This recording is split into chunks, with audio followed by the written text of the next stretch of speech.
Maya stood still in the narrow hallway, holding her breath as she heard her parents' voices coming from the living room. She wasn't trying to eavesdrop. She had simply come home early and stopped when she heard her name. At first, she thought it would be something small. Maybe something about her work schedule, or the dinner plan. But then her mother said something that made her heart drop. They were talking about Ava's wedding. Again. But this time, the tone was different. Serious. Final. Her father sighed loudly and said, "If we sell Maya's house, we'll finally have enough to cover the decorator and the hall. Ava deserves a perfect wedding." Maya's stomach twisted. She blinked, wondering if she had heard wrong. Sell her house. Her house?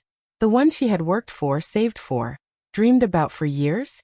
Her mother spoke next, sounding completely relaxed, almost cheerful. "It's the only option. Ava can't start her married life with a cheap ceremony. And anyway, Maya doesn't really need that house." Maya's fingers went cold. She pressed herself closer to the wall, her mind running in circles. They can't be serious. Her parents knew how hard she had struggled to buy that place. They knew how many extra shifts she had worked, how she had skipped vacations, how she had refused any financial help. That house wasn't just a building. It was her one safe place, the only thing in her life that truly belonged to her. But listening to them now, it felt like they didn't see it that way at all. Her father spoke again. "We'll tell her later. She'll understand. Or she won't," her mother said lightly. "But she'll cope. She always does." Maya's throat tightened. They never planned to tell her. They were already deciding things, already budgeting, already imagining her house being sold, without ever thinking she deserved to know. She leaned her head back against the wall and closed her eyes. For a moment, she felt like a child again, small, silent, invisible. Why did they always assume her feelings didn't matter? Why did they always think she would just accept anything? Inside the living room, her parents continued talking as if nothing was wrong, discussing guest lists, flowers, how Ava would love this surprise. Maya could almost picture them smiling proudly, completely blind to the pain they were causing. Should she walk in right now and confront them? Demand an explanation? Scream? Cry? Or should she stay quiet and listen, just to hear what else they had planned? Her hands trembled. The betrayal cut deeper than she expected. It wasn't simply about the house. It was about the fact that they didn't respect her enough to even ask. They decided her future like it was nothing. Like she was nothing. Then she heard the final blow. Her mother's voice, light and careless. "Maya doesn't need that house. She'll cope. She always does." And in that moment, something inside Maya broke. Maya grew up as the invisible child, always standing in the shadow of her younger sister, Ava, the golden one. Everyone in the family adored Ava. She was the pretty one, the talented one, the daughter who got applause for simply breathing. Meanwhile, Maya learned early that if she wanted attention, she had to earn it. And even then, it rarely came.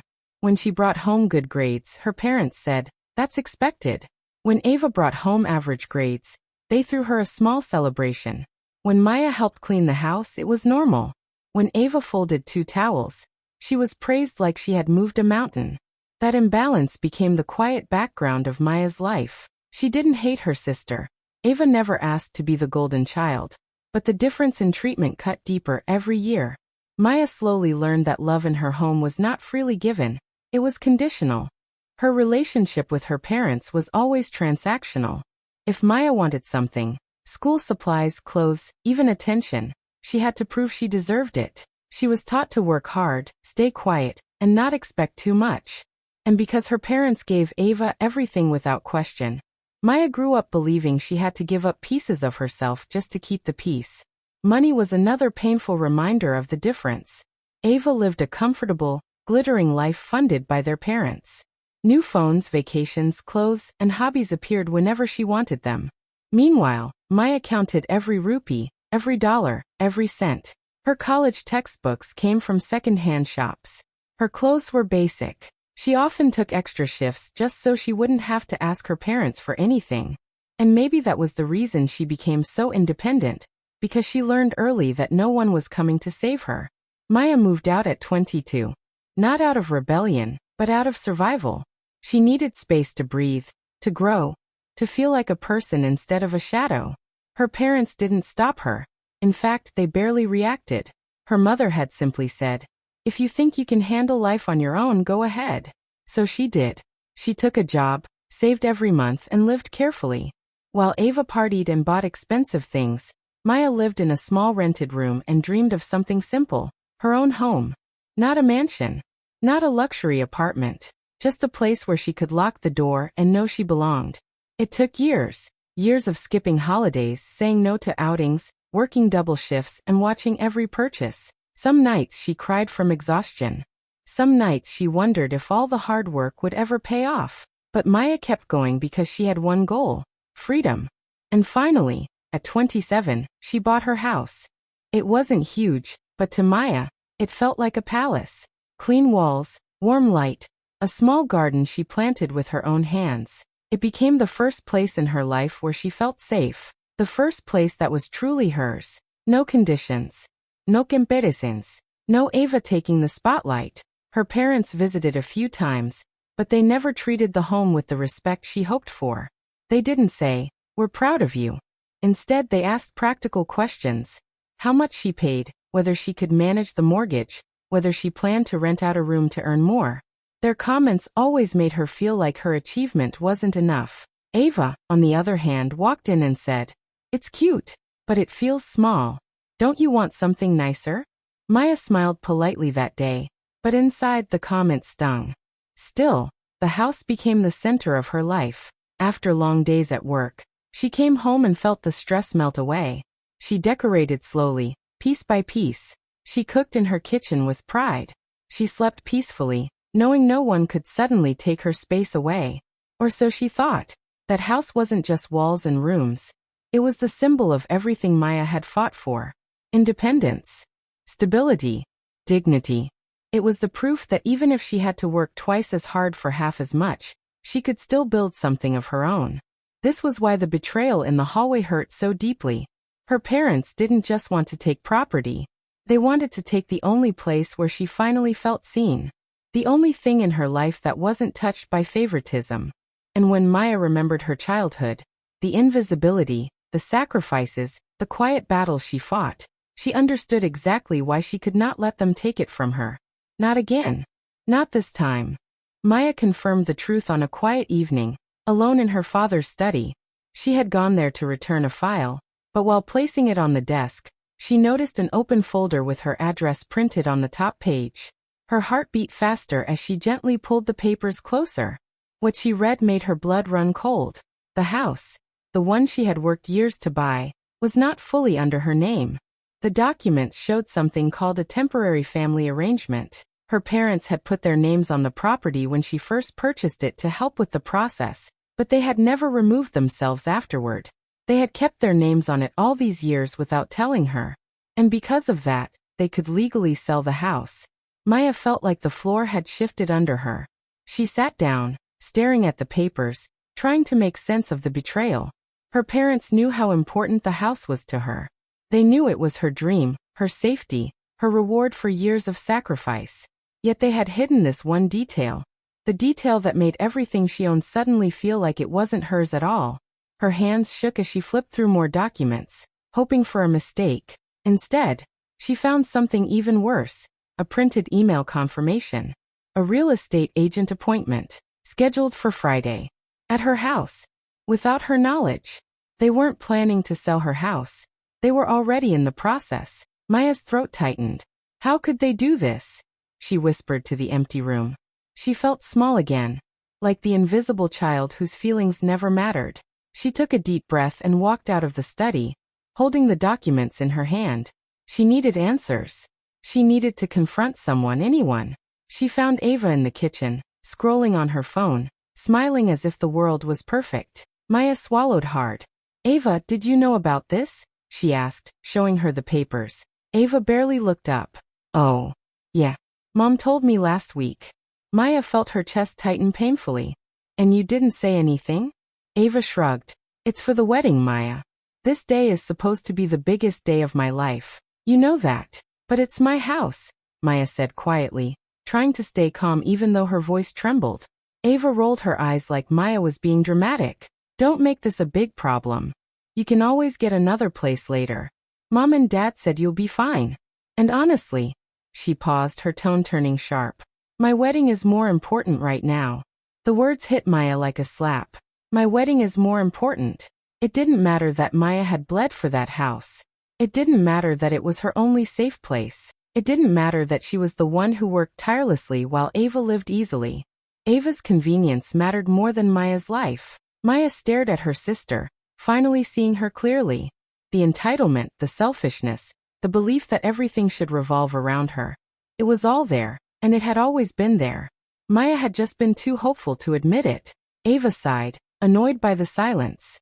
"Don't overthink it. The house will sell fast. You can move your things out when Mom tells you." Maya felt something harden inside her.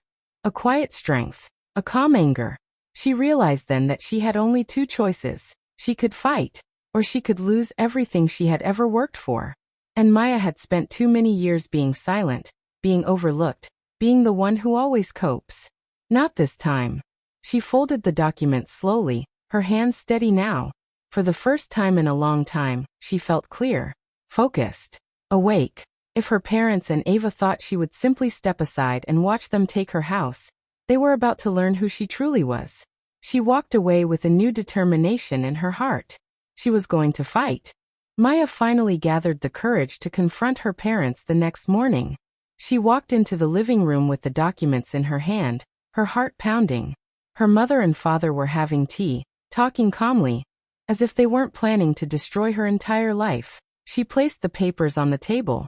"Why didn't you tell me about this? Why is the house still under your names? And why did you schedule a real estate agent without talking to me?" Her mother barely glanced at the papers. "Maya, you're overreacting," her father added. "Don't start drama this early. We were going to tell you." Maya felt her chest tighten. "Overreacting?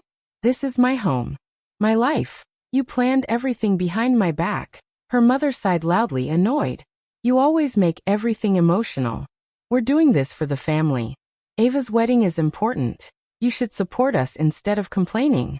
Maya stared at them, shocked. Support them? They were taking her house. And somehow she was the selfish one? Her father leaned back. "It's not like you'll be homeless. You're strong. You always manage. You can rent a small place for now. You'll cope," her mother repeated casually. "You always do." The words cut deep. They were making her feel unreasonable for being upset. They were acting like her pain didn't matter. Maya realized they were gaslighting her, twisting the situation until she looked like the one causing problems. "But why does Ava get everything?" Maya asked softly. "Why is it always me who has to sacrifice?" Her mother frowned. "Ava is getting married. She needs the support. And you don't," her father added sharply. "You're single. You don't have big responsibilities. Be mature." Maya felt like the room was shrinking around her. No matter what she said, their minds were made up. By the next day, news had spread through the family. Maya started getting calls. Uncles, aunts, cousins, all saying the same thing. "It's just a house. Don't ruin the wedding. You're being dramatic. Your parents have done so much for you. Ava deserves a good wedding. You can sacrifice this once." Every call made Maya feel more alone. It was like she was shouting into a storm and no one could hear her. Everyone saw Ava as a princess and Maya as the responsible one who should adjust. Maya couldn't help remembering old wounds, moments she had buried deep but could never fully forget. She remembered how her college fund mysteriously disappeared when Ava wanted to join a private art academy. Her parents told her, "You're smart. You can get scholarships." Ava got to follow her dreams. Maya took loans. She remembered her father promising they'd help her buy her first car. But when Ava wanted a luxury trip with her friends, the money was redirected. Her parents said, "Maya, you already have a job. Ava needs this more." She remembered buying Ava expensive gifts on her birthdays, even when she had barely enough for herself, just to keep peace. Now, as she stood on the edge of losing her home, it all made sense. They had always believed Ava deserved more, and Maya deserved less. But Maya wasn't the same girl she used to be. She wasn't invisible anymore. She wasn't helpless. She needed help and she wasn't afraid to get it. Secretly, without telling anyone, Maya made an appointment with a lawyer. She sat in the office, her hands trembling, as she explained the situation. The lawyer listened carefully and said, "You do have rights. You paid for the house, you have possession, and you can take legal action if needed. But it may get messy." Messy? Maya already felt like her whole life was a mess. Still, she felt a small spark of hope. She wasn't powerless. While all this was happening, the wedding chaos grew louder around her. There were constant meetings, decorations being delivered, dresses being fitted, relatives arriving early. Everywhere Maya went, she heard things like, "Ava deserves the best. Family comes first. Maya should just cooperate." Her parents kept pressuring her. They asked for her savings, asked her to pitch in, even suggested she move out early to speed things up. Some nights, Maya cried quietly in her room, feeling cornered. Other nights, she lay awake staring at the ceiling, wondering how far her parents would go. The more she resisted, the more they acted like she was the problem. One afternoon, she overheard something that made her heart freeze. They planned to sell the house within 2 weeks. They had already spoken to the buyer's agent. The deal was moving fast. 2 weeks. In 14 days, everything she worked for would be taken. Maya felt her breath catch. She couldn't let this happen. She wouldn't let this happen.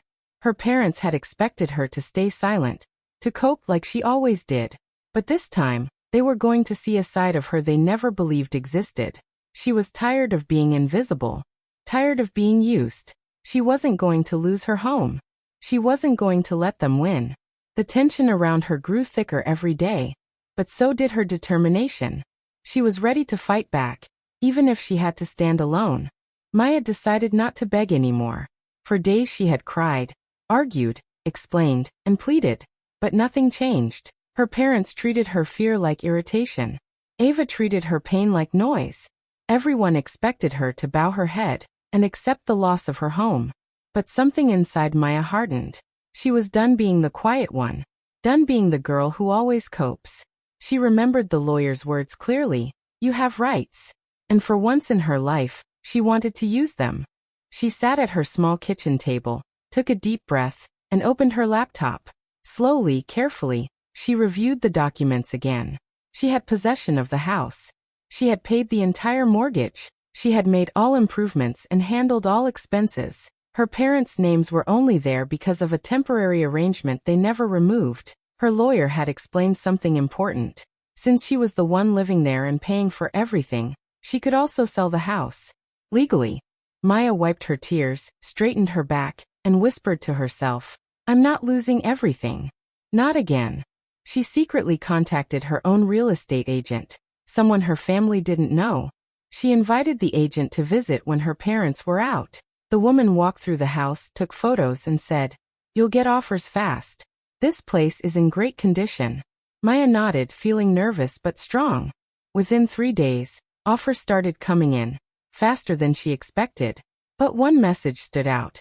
A cash buyer offering above market price, ready to close the deal immediately. Her heart raced. This was her chance. Her safety. Her future. She accepted the offer. The papers were signed. The deal was locked. Her parents had no idea. Maya felt guilty for a moment, but the guilt faded quickly when she remembered the nights she cried while they planned to sell her life behind her back. She thought of every time they had taken from her, every time Ava had been handed something Maya had to struggle for. This time, she wasn't giving anything away. The day of the explosion came quietly. Her parents were dressed nicely, ready to meet their real estate agent for what they thought would be the final step to sell Maya's house. They looked excited, proud, even cheerful. But when they reached the property office, their smiles vanished. Papers were scattered on the table. Phone calls were being made. The agent looked confused and stressed. "Mr. and Mrs. Thompson," he said. "I'm sorry, but the house has already been sold." Her mother's eyes went wide. "What do you mean sold? We have the buyer." The agent shook his head. "Another sale was processed earlier this week. Full payment already received. The property is no longer available." Her father turned red with anger. "Impossible." "Who sold it?" Maya stepped into the room, calm and quiet. "I did." All 3 of them froze. Ava was there too, dressed in a fancy outfit for a wedding rehearsal. She stared at Maya like she was a stranger. "You what?" Maya took a slow breath. "I sold the house. It's mine. I paid for it. I lived there. And legally, I had the right to sell it. Her mother shot up from her seat. You selfish girl. How dare you make such a decision without us? Maya laughed softly, a sad, tired sound. Without you? You tried to sell my home without telling me. You planned everything behind my back. You expected me to just disappear. And now you're angry that I protected myself. Her father pointed at her. You ruined this family. You ruined Ava's wedding. Ava stepped closer, her face twisted with anger. You ruined everything. You know how important this day is for me. Maya looked at her sister, really looked at the entitlement she had been fed since childhood. And what about what's important to me? My life? My safety? My hard work? Does any of that matter to you? Ava scoffed. My wedding is bigger than your stupid house. Maya felt something snap. Years of silence broke open all at once. You took my college fund, she shouted. You took my car money. Every time I achieved something, it was given to you. Every time I needed help, Mom and Dad told me to cope. I have spent my whole life sacrificing so you can live easily. Not anymore. Her mother tried to interrupt, but Maya held up her hand. I begged you. I showed you documents. I cried in front of you. And you didn't care. You didn't even see me. You never have. Her father glared. You're being dramatic. No, Maya said firmly. I'm finally choosing myself. Silence filled the room. Heavy. Cold. Ava looked like she wanted to scream again, but Maya didn't give her the chance. She turned toward the door. I sold the house. I bought a new place for myself. And I'm done letting you all walk over me. I won't be your quiet little backup anymore. I won't be the daughter who gets nothing so Ava can have everything. Her voice softened. You can hate me if you want, but for the first time in my life, I don't care. And with that, Maya walked out, leaving behind years of pain, expectations, and manipulation. For the first time, she felt free. Maya moved into her new apartment on a quiet Monday morning. It wasn't as big as her old house, and it didn't have the garden she once dreamed of, but it felt peaceful. It felt hers. No one could take it away. No one could make decisions behind her back. For the first time in years, she unlocked a door and entered a space where she felt safe. She put down her boxes, looked around the small living room, and let out a long breath. She wasn't sad. She wasn't scared. She felt free. After everything that happened, Maya decided to cut contact with her family for a while. No calls, no texts, no meetings. She needed space to breathe and think. She needed to remember who she was without their voices controlling her every move. At first, it felt strange. She had grown up trying to please them, trying to earn a place in their hearts. But the quiet in her new home made her realize something important. Peace was better than forced love. Meanwhile, Ava's wedding became pure chaos. The decorator quit because of last-minute changes. The caterer complained about unpaid deposits. The venue demanded an immediate payment, which her parents couldn't manage because they were still angry and confused about the house sale. Relatives whispered about the drama. Friends rolled their eyes at Ava's demands. Everyone blamed everyone else. But no one blamed Ava or her parents. They blamed the universe, bad luck, the economy, anything except the way they treated Maya. Maya heard bits of wedding gossip from a cousin, but she didn't respond. It wasn't her problem anymore. For once, she wasn't the one saving the day. She wasn't running around fixing things for them. She wasn't sacrificing her own life to make theirs easier. Instead, she focused on herself. She started therapy after her moving boxes were unpacked. It wasn't easy. At first, she didn't know what to say. Her therapist gently encouraged her to speak about her childhood, her relationship with her parents, and her long history of being the invisible one. Maya cried through some sessions, laughed through others, and slowly began understanding her emotions. She learned that her pain wasn't dramatic. Her fears weren't too much. Her feelings were real and valid. She had spent her entire life being told to adjust, to stay quiet, to be grateful for scraps. Therapy helped her see how deeply that had affected her. And it helped her understand something powerful. She deserved respect, safety, and love, just as much as anyone else. As weeks passed, Maya started rebuilding her identity piece by piece. She bought small things for her apartment. Curtains she liked, cushions in her favorite colors, a plant she named Luna. She cooked meals for herself, watched movies she enjoyed, and sat by the window with a cup of tea without fear or expectations weighing her down. For the first time in years, she felt like a human being, not a tool for her family. Of course, her parents didn't stay silent for long. Her mother sent long guilt-filled messages. "We did everything for you. You broke this family. Ava's wedding is suffering because of you. You should apologize." Her father sent shorter, colder texts. "You acted selfishly. We are disappointed. You need to fix this." Ava, naturally, sent voice notes full of anger. "I can't believe you ruined the wedding. You only think about yourself. You owe me."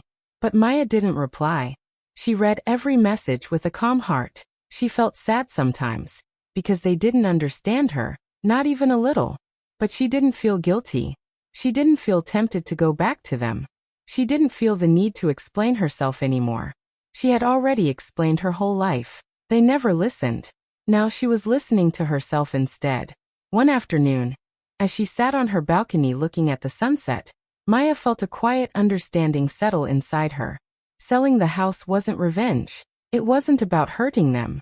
It wasn't even about winning. It was survival. She had been drowning for years, emotionally, mentally, financially. The house sale was her lifeline. The moment she finally chose herself, the moment she realized she was worth saving, she wrapped her arms around herself gently, feeling a soft, new strength grow inside her. Her life wasn't perfect yet. Her family was still angry. The wounds were still fresh, but Maya was free. And for the first time in her life, she felt like she was finally becoming who she was meant to be. Months later, Maya is sitting by the window of her new apartment, sipping tea after a long day at work. The place is small, quiet, and peaceful. Nothing like the noisy, tense home she grew up in. She has finally learned how to breathe without feeling afraid of disappointing someone. Her phone buzzes. It's a message from Ava. For a moment, Maya hesitates. Part of her expects an apology, maybe even a small sign that her sister understood what she went through. But when she opens the message, the words hit differently. Ava blames her. She writes that the wedding was stressful because of Maya. She says the family has been in chaos ever since you made everything about you. She insists Maya should repair the damage. There is no sorry, no understanding, no responsibility, just blame again. Maya reads the message twice. Then slowly she smiles. Not a happy smile. A sad knowing one. The kind you give when something finally makes sense. For years, she waited for her family to see her pain. For years, she tried to earn their approval, their love, their respect. And for years they gave her only blame, pressure, and silence. Now she sees clearly. They were never going to change. And she no longer needs them to. Maya sets her phone down and looks around her apartment. The plants, the soft lights, the couch she bought with her own money. Everything here is hers. Everything here is peaceful. She thinks about the long journey that brought her here. The fights, the tears, the betrayal. The house she let go of so she could save herself. The loneliness that followed. The strength that grew in its place. Sometimes peace comes with a price. Sometimes freedom looks like losing people you thought you couldn't live without. Maya breathes in deeply, grounding herself. For the first time in her life, she feels free. And she finally understands. Her worth was never something her family had the power to give, or the right to take away. Hey friends, thanks for watching till the end. Don't forget to like, comment, and subscribe for more stories. See you next time.